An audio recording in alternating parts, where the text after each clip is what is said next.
Divorced men. When your ex got evicted and begged for shelter but you refused? Story 1. My ex Tasha loved calling our house her launchpad. She used my paycheck to invest in herself, which meant designer bags and a boss babe course that never turned into a job. After the divorce, she kept the apartment I helped her get because she swore she'd land on her feet. I didn't argue. I just wanted peace. 6 months later, I got a call from an unknown number. It was her, whispering like someone was listening. "They're putting my stuff on the sidewalk. Please. Just one night. I'll sleep on the couch," I said. "Why are you being evicted?" she snapped. "Because my landlord is a psycho." Then her voice cracked. "Okay, because I didn't pay, but it's temporary. I'm figuring it out." The thing is, I'd heard "I'm figuring it out" for 8 years. It always meant I'm figuring out who else will carry me. I told her no. Calm, flat. She went quiet, then exploded. "So you're really going to let me be homeless? After everything I did for you?" I laughed once, by accident. "What did you do for me, Tasha? Rename my money into our money, and my stress into your trauma?" She started crying hard. I almost folded. Then I remembered the last year of our marriage. Her turning the thermostat down and telling me I didn't deserve comfort when I disagreed with her. The way she'd lock me out of the bedroom to teach me humility. I said, "There's a shelter 2 miles from you. I'll text the address." She screamed, "I will ruin you," and hung up. 2 days later, my sister sent me a screenshot from Facebook. Tasha had posted a long rant about men who abandon women. In the comments, someone asked where she was staying. She replied, "At my ex's, unfortunately." My stomach dropped. I hadn't let her in. Turns out she'd already told people I'd caved, because she was so used to reality bending for her. I wrote one comment, simple. "She has not stayed with me. Please stop messaging my family." Within minutes, she called again, furious. "Why did you expose me?" I said. "Because you were trying to move in through shame." Then I heard a man in the background, someone new, saying, "Babe, are you coming? The motel wants the deposit." She hissed into the phone. "I hate you," like a curse. I whispered back, "I know." And I blocked her. Story 2. When my ex got served eviction papers, she didn't call me first. She called my mom, because she knew my mom still believed the version of her that baked cookies at Christmas and cried during movies. My mom rang me like it was an emergency. "Ben, Emily says she has nowhere to go. Just for a week. Please. Be the bigger person." I didn't even get angry. I just felt tired. Emily wasn't nowhere. She was out of options. Big difference. I asked my mom, "Did she tell you why she got evicted?" Mom hesitated. "The landlord is selling." I said, "That's not true," because I still had access to the shared utilities account. Emily hadn't changed anything because she never finished what she started. The email notifications showed months of unpaid rent alerts tied to her apartment complex. I told Mom the truth. She stopped paying rent to fund a fresh start trip with her friends. The same friends who told her she deserved better than a boring husband and cheered when she left me. Mom went quiet. Then, "But she's still a person." "I know," I said. "That's why I'm not celebrating. But she cannot come here." Emily showed up anyway. At 9:40 p.m., suitcase, mascara streaked. She stood on my porch like she'd rehearsed it. Hands shaking, voice small. "I'm scared." I didn't open the door. I spoke through it. "You need to go." She pressed her forehead to the glass like it was a movie. "Ben, I'm not asking to be your wife again. Just let me sleep inside." And that's when I saw it. Her phone angled down, screen glowing. Recording.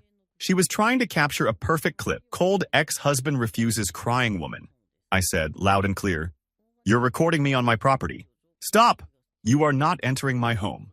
If you do not leave, I'm calling the police." Her tears vanished like someone hit a switch. She stepped back and hissed, "Wow, you really turned into your father." I smiled for the first time in days. No, I turned into someone who locks his doors. She stormed to her car, and I watched her sit there for a full minute, probably editing the story in her head. Then she peeled out. Next morning, my mom texted me, "Emily says you threatened her." I replied with a screenshot from my doorbell camera. Video, audio, her phone recording me like a little director.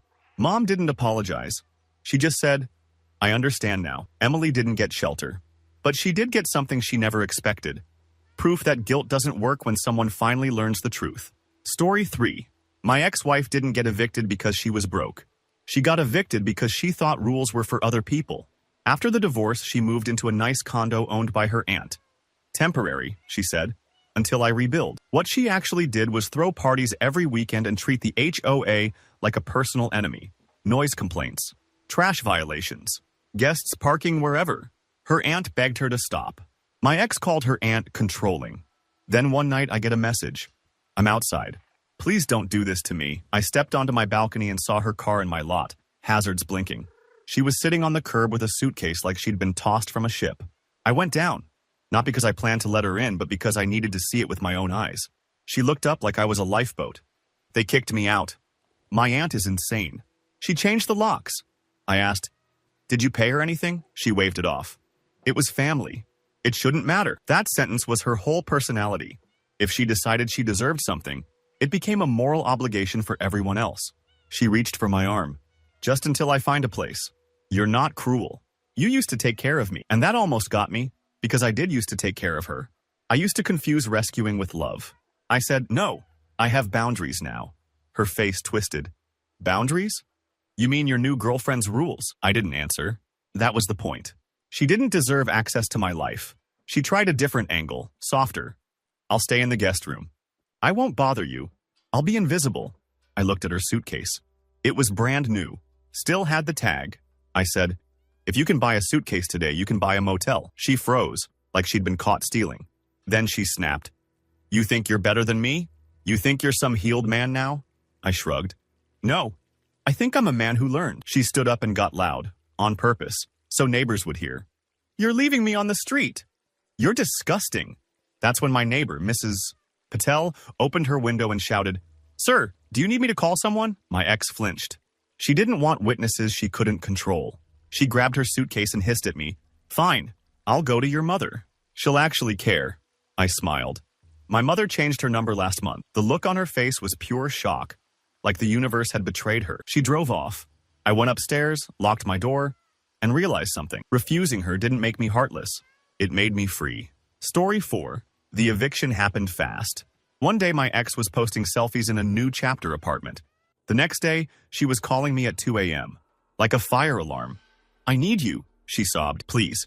I'm in my car." I didn't ask where. I asked why. Because the last time she cried to me, it was because I caught her lying and she needed my sympathy to escape consequences. She said her landlord illegally removed her. That word, illegally, was her favorite. She used it like perfume, hoping it would cover the smell of her choices. So I said, "Send me the eviction notice." Silence. Then, "I don't have it." I replied, "Then you're not coming here." She started bargaining. "I'll pay you back." I almost laughed. She still owed me for the couch she took in the divorce and sold for cash. Then she went nuclear. "If you don't help me, I'm telling everyone you abused me." My blood went cold. Not because it was true, but because I knew how easily people believed a crying woman with a convincing story. I took a deep breath and said, "Okay, I'm going to text you 2 numbers, a women's shelter and legal aid. If you're truly being wronged, they'll help." "I am not your solution," she screamed. "You're doing this to punish me." And here's the part that made the refusal feel easy. She wasn't asking for shelter. She was asking for control. If she got inside my home, she could rewrite our dynamic. She could make me the villain or the rescuer, whatever benefited her. I told her, "I'm hanging up. Do not come to my address." 10 minutes later, my doorbell camera pinged. There she was. Hoodie. Suitcase. Looking straight into the lens like she wanted the footage. She banged on the door. "Open up. I know you're home." I didn't move. I spoke through the camera. "Leave now. This is being recorded." Her face changed instantly. She glanced around like she'd forgotten the world existed outside her drama. Then she turned away and kicked my welcome mat hard enough to flip it. 2 hours later, I got a Venmo request from her. Emergency housing, $300. No message. No apology. Just an invoice, like I was still her bank. I declined it and sent one text. "Do not contact me again." The next morning, I watched her Instagram story. A selfie in a friend's spare room. Captioned, "God removes people so you can see who you really are." I finally understood. She didn't get evicted from an apartment. She got evicted from the illusion that I would always save her. Story 5. My ex didn't beg at first. She demanded. She showed up at my workplace parking lot, middle of the afternoon, in a dress that looked too expensive for someone with nowhere to go. She stood by my car like a trap. When I walked up, she said, "We need to talk." I replied, "You're not supposed to be here." She smiled like rules were cute. "I got evicted. I'm staying with you." I stared at her. "That's not a request." She shrugged. "It doesn't have to be. We were married. You're obligated." That word, obligated, took me straight back to the worst years. Every time I said no to something, she'd call it betrayal. Every boundary was abuse. Every consequence was cruelty. I asked, "How did you get evicted?" She rolled her eyes. "I stopped paying rent because I had to rebuild." "You wouldn't understand." I said, "I understand perfectly. You want me to clean up your mess." She stepped closer and lowered her voice. "If you don't let me in, I'll tell people your new life is fake. I'll tell them you cheated. I'll make sure everyone knows what you are." I took my keys out and clicked my car open, slowly, calmly, like she wasn't even speaking. That made her furious. She grabbed my wrist. "Are you seriously choosing silence over helping me?" I pulled my arm back. "Do not touch me." That's when she switched to tears, right there in the lot. Loud, dramatic. Heads turned. She said, "Please, I'm scared." People stared at me like I was a monster. And then I did something I never used to do. I told the truth. Out loud, clear, in front of witnesses. "She's not scared," I said. "She's angry I won't fund her choices. We've been divorced for a year. She has family, friends, and a job she quit. She's trying to force her way back into my home." Her crying stuttered, like her script got interrupted. A coworker of mine, older lady, sharp as a knife, walked over and asked my ex, "Ma'am, do you have somewhere safe to go tonight?" My ex sniffed and said, "His place." My coworker tilted her head. "He's saying no." Then she looked at me. "Do you want security?" I said, "Yes." My ex went pale. "You're calling security on me?" I replied. "You came to my job to corner me. That's not love. That's a hostage negotiation." Security arrived. She started shouting about how I was heartless and punishing her. They escorted her off the property while she screamed my name like it was a curse. That night, she texted me one line, "You'll regret this." I replied with nothing. Because the best part of refusing wasn't watching her lose control. It was realizing she no longer had any. Story 6. My ex, Marissa, got evicted on a Tuesday and acted like it was a natural disaster that happened to her. Not because of her.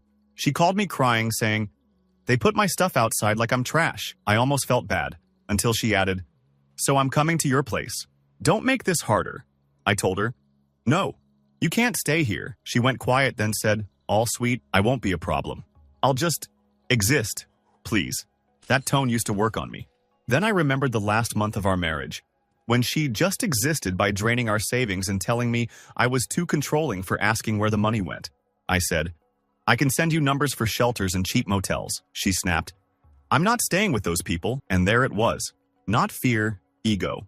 10 minutes later, my building intercom rang. Her voice, "Open up." I didn't. I watched on the lobby camera as she stood there with 2 suitcases and a small dog I didn't recognize. I picked up. "You brought a dog?" She said, "He's mine now." "Anyway, open the door," I replied. "No. Also, you're not bringing an animal into my lease." She hissed. "You always cared more about rules than me," I said. "And you always cared more about yourself than reality." Then she did the dirtiest thing. She let the dog cry and started speaking loud, so other tenants would hear, "Please, I have nowhere to go." A neighbor stepped out. I heard them ask if she needed help. Marissa immediately said, "My ex is refusing to let me in." I clicked the intercom again and said, calm but firm, "Marissa, stop. You're not homeless. You're evicted. There's a difference. Leave before I call security." She froze like she couldn't believe I'd said it publicly. Then she screamed, "I hope you're proud," and dragged her suitcases out. Next day, I got an email from building management. Complaint about disturbance in the lobby. I sent them the camera clip. Management replied, "Thank you for clarifying." Marissa texted later, "You humiliated me." I answered, "You tried to use my home as your backup plan." Blocked. Story 7. After our divorce, my ex kept the house for 6 months until it sold. Then she moved into a luxury apartment to prove she was thriving. She posted photos like she'd won. Then one night she called from a number I didn't recognize. "I'm outside your place," she whispered. "Please, just open the door." I looked through the peephole. She was there, no makeup, hair messy, clutching a trash bag like it was a suitcase. Behind her, a man sat in a car with the engine running. I cracked the door but kept the chain on. "What's going on?" She swallowed. "I got evicted." I glanced at the car. "Who's that?" She said fast. "A friend." "He can't take me." I asked the question that mattered. "Why were you evicted?" Her eyes flicked away. "I had a misunderstanding with rent." Translation, she didn't pay. Then she leaned in like we were sharing a secret. "I just need one night. He's waiting because he drove me here. If you don't let me in, I'll have to go back with him." Something in her voice made my stomach turn. Like she wanted me to rescue her from a mess she'd created with her new life. I said, "Call your sister." She whispered. "She blocked me." "Your mom?" She said I'm toxic. That hit me hard because her own family had boundaries now too. She started crying. I swear I'm not trying to get back with you. I just need safety. And I believed she felt scared. But I also remembered how she used fear as a weapon. If I let her in, she'd own the narrative again. I took my phone out and said, I'm calling a taxi to a hotel. I'll pay for one night. That's it. She snapped up, furious. A hotel? Like I'm some stranger? I said, you are, and I'm not risking my home. The guy in the car honked once, impatient. She flinched and turned to him like a kid caught doing something wrong. Then she spun back to me, hate dripping. You're disgusting, I replied. I'm consistent. She stomped back to the car, and as she got in, I heard her say, he's not letting me, okay? Just drive. The car pulled away. I stood there shaking, realizing refusing shelter wasn't me being cruel. It was me refusing to be dragged into whatever chaos she was swimming in now. Story 8. My ex-wife got evicted and showed up with a moving truck. I wish I was kidding. It was Saturday morning. I was making coffee when I heard a diesel engine outside. I looked out and saw a rental truck backing into my driveway like it owned the place. Then she hopped out, waving at the driver like this was a planned delivery. I walked outside. What are you doing? She smiled wide. Good news. I'm moving in for a bit. I stared at her. No, you're not. She laughed like I'd told a joke. Come on. It's temporary. I just need to regroup. I asked. Why did you get evicted? Her face hardened. My landlord was harassing me. I said, show me the paperwork. She stepped closer and lowered her voice. Stop interrogating. This is embarrassing. Then she pointed at the truck. Just let them unload. We can talk after. That's when I realized the plan. Overwhelm me. Fill my driveway. Make it easier to give in than fight. I said loudly. Nobody is unloading anything here. The driver looked confused. My ex snapped, ignore him. He's being dramatic. I turned to the driver and said, do not unload. She doesn't have permission. This is my property. My ex's eyes went wide. Are you serious right now? I pulled out my phone and called the non-emergency line. Calm voice, shaking hands. I explained, someone is trying to move into my house without consent. My ex started crying instantly for the performance. She looked at the driver and said, see? This is how he abuses me. He punishes me. The driver backed away like he didn't want the drama. Smart man. Police arrived. My ex tried the poor me act again. I'm his ex-wife. I have nowhere to go. The officer asked, do you have a lease here? She said, no, but he cut her off. Then you can't move in. I watched her face collapse. Pure rage. She shouted at me, you really called the cops on me. I said, you really brought a truck. The officers told her to leave. She had to pay the driver a cancellation fee right there, screaming the whole time. As the truck pulled off, she yelled one last line from her car window, you'll end up alone. I raised my coffee cup and said, I'm already alone. That's the point. Story 9. My ex got evicted and sent me a selfie crying on the sidewalk. No message, just the picture. Then another. Her belongings piled by a dumpster. Then, please, I didn't reply. Because I knew the next step, she'd show up. Sure enough, an hour later my doorbell rang. I checked the camera. She was there, holding a folder like it contained evidence. I opened the door just enough to speak. What do you want? She lifted the folder. I need to stay here and I have proof you owe me. I blinked. Proof? She flipped through papers dramatically. When we were married, I supported your career emotionally. That has value. I almost laughed, but I didn't. Because she was serious. She pointed at a printout. It was a screenshot of a text I'd sent years ago. I couldn't have done it without you. She said, see? You admitted it. I said, that's a love text, not a contract. She stepped forward, trying to force the door wider. Let me in or I'll take you to court. You think judges don't care about women? They do. That was my moment of clarity. This wasn't begging. This was blackmail wrapped in tears. I pulled my phone out and started recording. Say that again. Her eyes flashed panic. Stop filming me, I said. Then stop threatening me. She switched tactics instantly, voice soft again. I'm scared. I'll sleep on the floor. I'll be quiet. I held the phone steady. You just threatened to sue me unless I let you in. She lunged to grab my phone. I stepped back and shut the door. Through the door, she shouted, you'll regret this. Then she pounded hard enough that my neighbor came out. My neighbor asked, everything okay? My ex spun toward them, crying, he won't help me. I'm being thrown out. My neighbor looked at me and then at her folder and said, ma'am, do you want me to call someone for you? Like your family? My ex froze. Because she didn't want solutions. She wanted me. She stormed off, kicking my planter on the way. The next day, she posted online that I abandoned her. I didn't argue publicly. I just posted one still image from my camera, her holding that folder like a weapon. Caption: extortion is not homelessness. The comments did the rest. Story 10. My ex got evicted and begged to stay just until Friday. That's what she said. Like my home was a waiting room. She called me at work sobbing. I'm in the parking lot of my old building. They changed the locks. I can't go anywhere, I said. Go to your dad, she whispered. He said no. Your best friend? She said no. I could hear people talking in the background. Maintenance workers, maybe. Her world was moving on without her. She tried the guilt. So you're really going to let me sleep in my car? I said. I'm not letting you do anything. I'm not responsible. She got quiet. Then she said, I'll tell everyone you cheated. I'll say that's why we divorced. That was the same old weapon. Shame. Lies. Public pressure. I leaned back in my chair and said, okay, I'll tell everyone the truth too. She scoffed. What truth? I said. That you didn't pay rent because you were sending money to your new boyfriend. Silence so thick I could taste it. I wasn't guessing. During the divorce, I'd found the transfers. I'd kept the screenshots. Not for revenge, but because I learned the hard way. You don't throw away proof when someone rewrites reality. She whispered, You're bluffing. I said, Try me. 10 minutes later, she texted, I'm sorry. Please. I'll behave. I swear. I replied with 2 options. A local shelter address and a low-cost motel link. Pick one. I'll pay the first night. That's all. She called again, furious. So I'm a charity case? I said, No. You're an adult experiencing consequences. She hung up. That evening, I drove home and saw her car parked across the street. She was sitting inside, watching my building like a hunter. When she saw me, she got out and started walking fast toward me. No tears now, just rage. I held up my phone and said, Stop. You're being recorded. Do not approach. She stopped mid-step like she'd hit an invisible wall. Her face twisted. Then she turned around and got back into her car. She didn't get my couch. She didn't get my key. She didn't even get my attention. And that was the first time I truly felt divorced. Story 11. My ex, Dana, got evicted and tried to make it sound romantic. She texted, I'm at the end of my rope. I need you like I used to. I replied, What happened? She sent a voice note, sniffling, dramatic. The landlord is a monster. I'm locked out. My stuff is outside. I just need one safe place.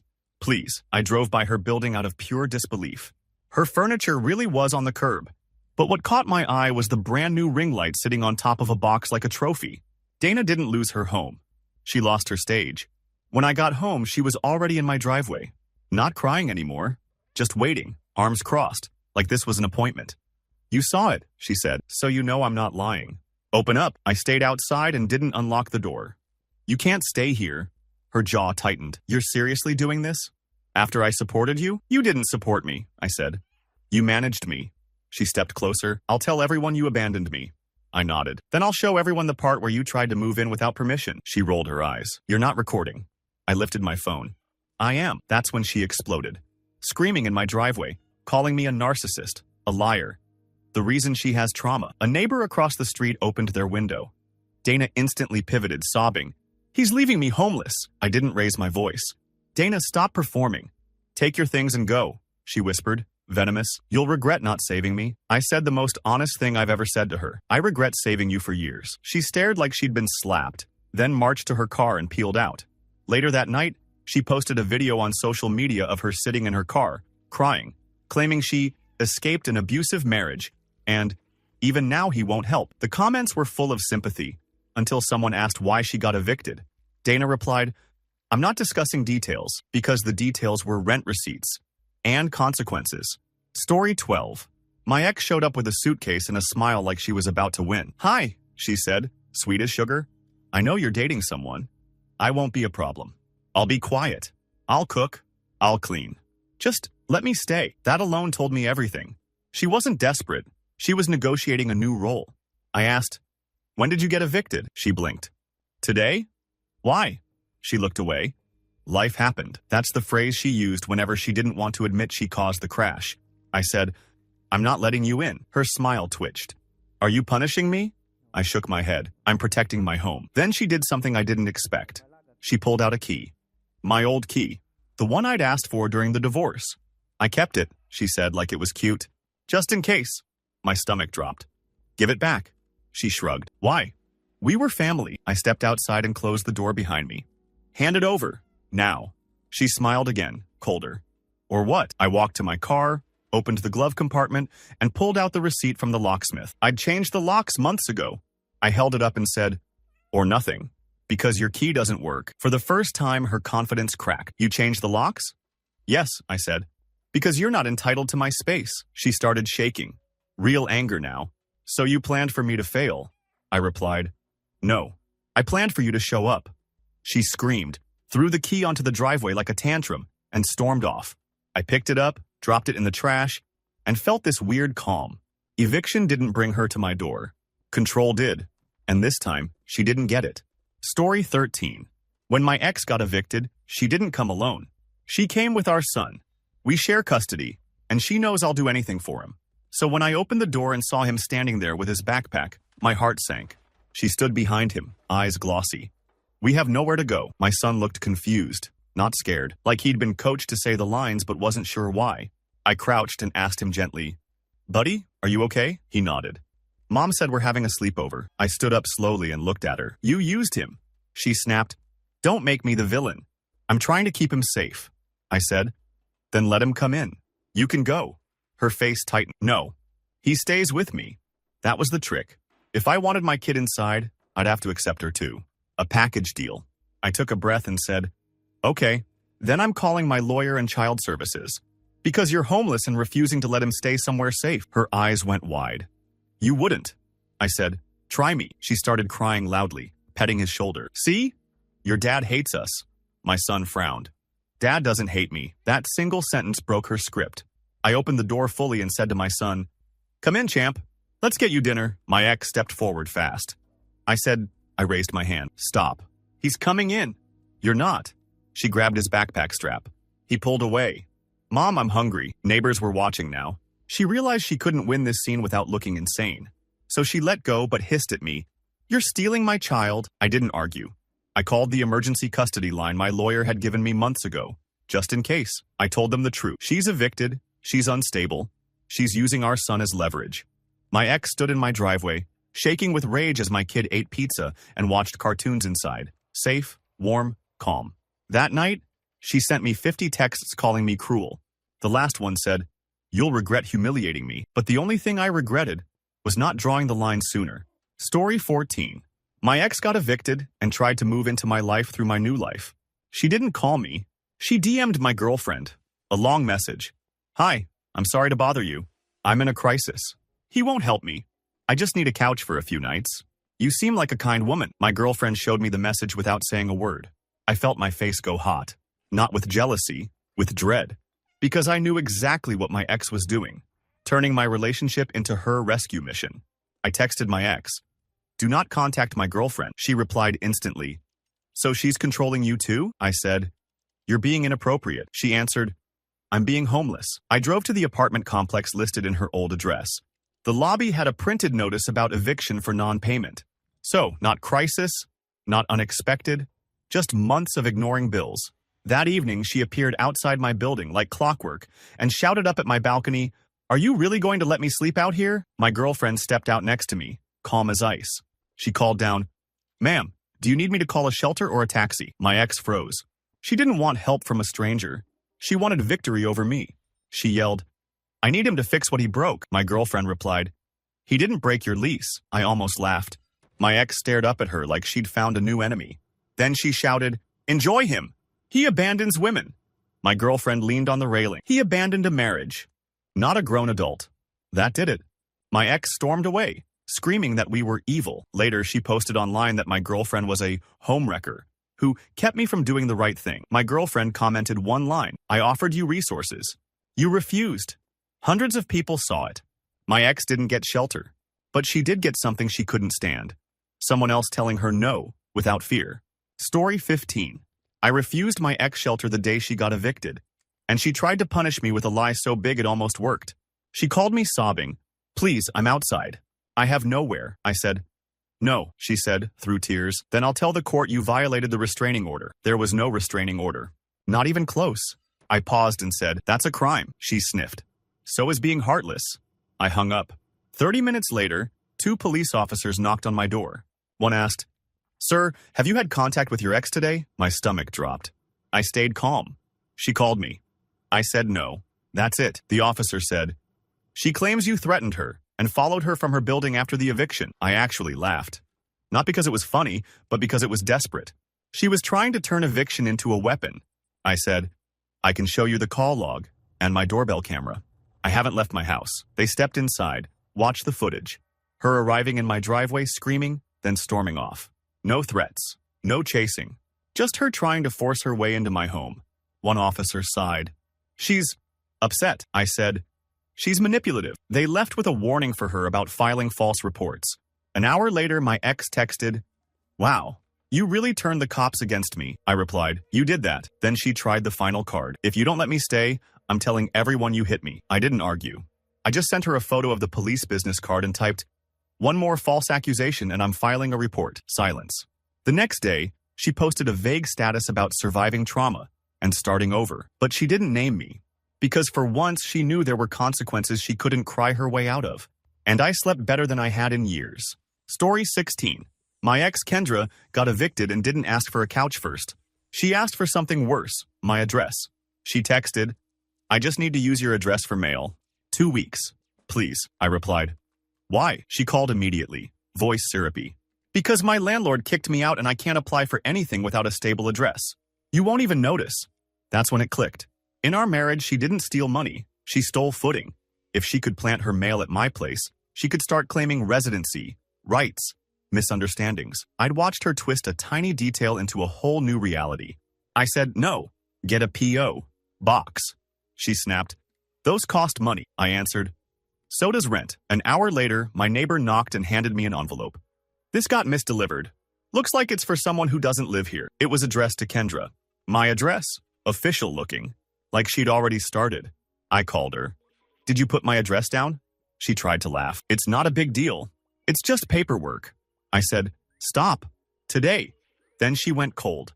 You're really going to sabotage me when I'm trying to rebuild? I said. You're not rebuilding.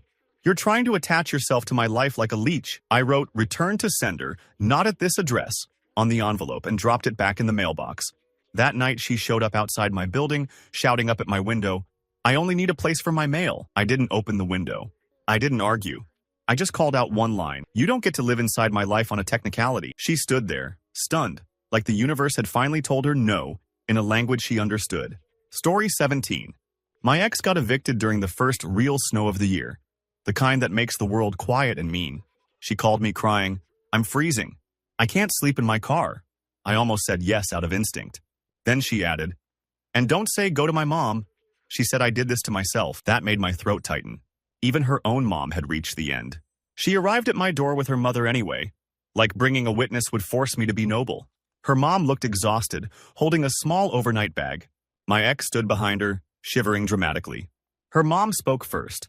I'm not here to pressure you. I'm here because she's spiraling. I can't take her in. My ex cut in. Just one night. I'll sleep on the floor. I swear. I looked at her mom and said, you can come inside and warm up. She can't. My ex's face snapped. What? I repeated it calmly. You can't stay here. Her mom stepped inside, embarrassed. My ex tried to follow, and I blocked the doorway with my body. Not aggressive, just firm. She hissed, so you'll take her but not me? I said, your mom isn't the one who screamed in my face for 2 years and called it communication. My ex's eyes turned shiny. I'm different now, I said. You're evicted now. That's not the same thing. Her mom quietly asked if I could at least help her get somewhere safe. So I did. I booked a bus ticket to her aunt's city and paid for a cheap motel next to the station. One night. That was my line. When I handed my ex the ticket info, she stared like I'd insulted her. A bus? I said. It moves you forward. That's the point. She threw the motel receipt into the snow and shouted, I hope you feel like a man. I watched it blow away and answered, tonight? Yeah, because I finally acted like one. Story 18. My ex didn't ask to move in. She asked to store a few things. Just 2 boxes, she said on the phone. I got evicted and I can't lose everything. You have a garage. Please. That sounded harmless. Until I remembered how she used small favors as crowbars. 2 boxes became 10. 10 became, I'll just sleep here tonight. Then suddenly I'd be the villain for wanting my own space back. So I said, I'll pay for a storage unit for 1 month. I'll meet you there. Nothing comes to my house. She got quiet. Why are you being difficult? I said. Because I know you, she agreed too fast. Which is how I knew she was planning something. At the storage place, she showed up with a friend and a van absolutely stuffed. Not 2 boxes, An entire apartment crammed into plastic bins. She smiled like she'd won. Surprise. It's more than I thought. I paid for the unit anyway, just to be done. We started unloading. Halfway through, I noticed something. One of the bins had air holes punched in the lid. I froze. What's in there? She avoided my eyes. Nothing. Then the lid shifted and I heard a tiny scratch. She had brought her cat, without telling me, because she knew I'd never leave an animal in a cold van. Her whole plan was to force my compassion. I set the bin down and said, "Open it," she snapped. "Don't tell me what to do." I stared at her.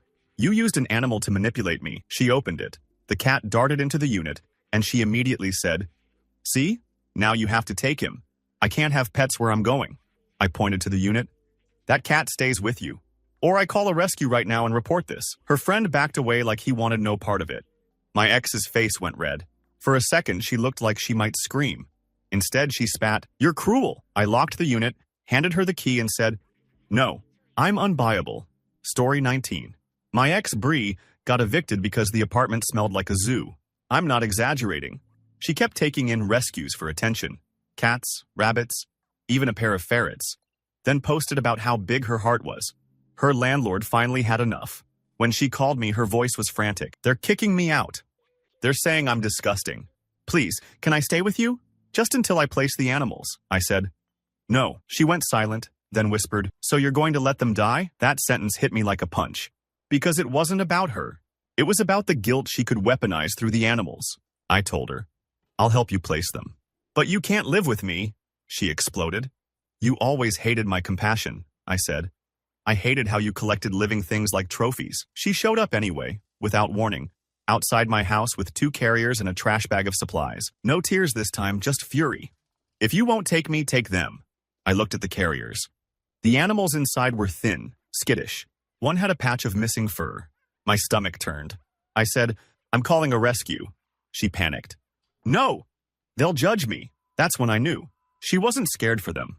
She was scared for her image. I called a local rescue and explained the situation. Within an hour, volunteers arrived. They were calm, kind, until they opened the carriers and saw the condition.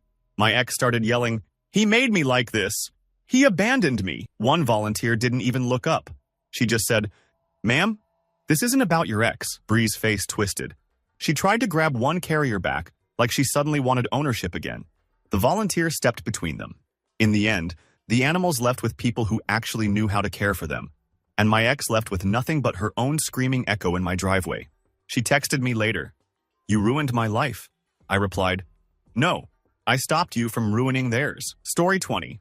My ex got evicted and somehow decided that meant I owed her shelter as compensation. She showed up at my door with a folder, all business. "I need to stay here. I have proof you caused this." I didn't even invite her in. "How did I cause your eviction?" She flipped through papers like a lawyer in a bad TV show. "Because I couldn't afford rent after the divorce. And you know you promised you'd always take care of me." I stared at her. "That was in marriage." "We're not married." She leaned in, voice sharp. "Then you can take care of me as a decent human." I said, "No." That's when she played her final card. She smiled and said, "Fine, I'll just tell people you threw me out. I'm going to sit right here until you feel guilty." And she did. She sat on my porch steps like she was staging a protest, scrolling her phone, making sure passing cars saw her. So I did something she never expected. I grabbed my old divorce binder from the closet and walked outside. I put one page on the porch railing and said, "This is the settlement. This is the spousal support you demanded. This is the bank transfer history showing you got paid on time." Her smile faded. Then I pointed at her folder. "And whatever story you're holding won't beat receipts." She stood up fast, voice rising. "You're such a smug." Right then, my mailman walked up, paused, and said, "Everything okay here?" My ex instantly switched to a cry voice. "He's refusing to help me." I didn't yell. I just handed the mailman the page and said, "She's trying to guilt her way back into my house. I'm not engaging." The mailman didn't take sides. He just nodded slowly like he'd seen this movie before, handed me my mail and said, "Have a good day, sir." My ex's face went blank, like her audience had failed her. She stormed down the steps, muttering, "You'll get what's coming." I shut the door, locked it, and realized the loudest revenge wasn't a speech. It was watching her perform, with no one left to clap. Story 21. My ex got evicted and tried to weaponize my dog. She called in a panic. "I can't find anywhere that allows pets. If you don't take me in, I'll have to surrender him." I said, "What do you mean him?" She sniffed. "Maximum. The dog you didn't want during the marriage. That made my stomach twist because Max was the one innocent thing in our whole mess. She'd demanded the dog in the divorce mostly because she knew it would hurt me. I'd let her take him because I thought she'd actually care for him. Now she was using him like a hostage. I'll take Max, I said immediately. Bring him to the vet clinic on 8th. I'll meet you there. She paused. No, you'll take us. It's a package deal.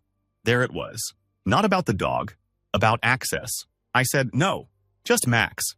She started crying hard. You're making me choose between my safety and my dog, I answered. You're making your dog pay for your choices. She showed up at the clinic with Max on a fraying leash and a suitcase in the other hand. Like she still believed she could force a scene. Max ran to me the second he saw me, tail wagging so hard he almost fell. My ex snapped, see? He loves you. So let me in too. I knelt and hugged him, then stood up. Drop the leash. That's it. She refused. Not unless you promise. The receptionist looked up, and the vet tech behind the counter suddenly got very still, like they'd heard this kind of control before. I said, calm and loud enough for witnesses. You are refusing to hand over the dog unless I give you housing. That's coercion. Her face changed. Panic. She hissed, stop saying big words like you're better than me. I took out my phone and called animal control on speaker, explaining the situation. The moment she realized there would be official eyes on her, she dropped the leash like it burned. Max trotted to me. I clipped on my own leash and walked him out. She followed to the parking lot screaming, you stole my dog! I turned once. No. I rescued him. Then I drove away with Max's head out the window. And for the first time in months, I felt like I'd reclaimed something real.